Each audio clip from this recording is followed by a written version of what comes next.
What if I told you a homeless man with no money, no job, and no power convinced an entire American city that he was their emperor, and they believed him? And when he died, 30,000 people came to honor him. This is the unbelievable true story of Joshua Norton, America's only emperor.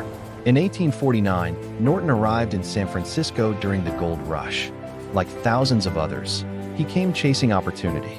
But unlike most, he found it. He built a successful business and quickly became wealthy.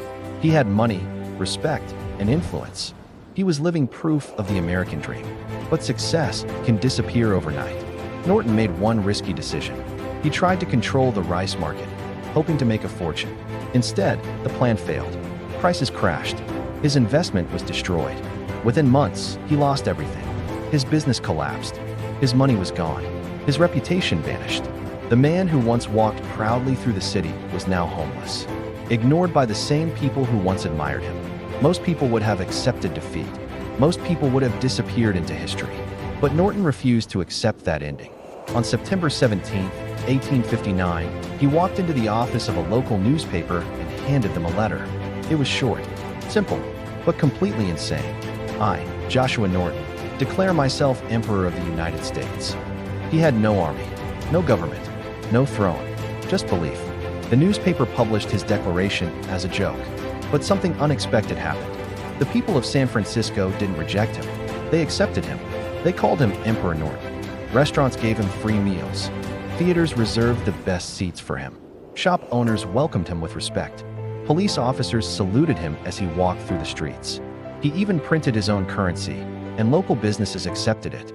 Think about that. A homeless man created his own money, and people treated it as real. He wore a military uniform with shining buttons and carried a sword. He walked the streets with confidence and dignity. To outsiders, it looked like madness. But to the people of the city, he was something else. He was hope. In a world full of struggle and uncertainty, he gave people something magical. He reminded them that reality was not always fixed, that sometimes belief alone could create something real. For 21 years, he lived as emperor, not by force, but by the power of imagination. Then, in 1880, while walking the streets he loved, Emperor Norton suddenly collapsed and died. And that's when the truth of his impact became clear. 30,000 people came to his funeral. 30,000 people gathered to honor a man who officially had nothing. No title, no wealth, no power. And yet, he became unforgettable. He lost everything society said mattered. But by refusing to accept his failure, he created his own identity.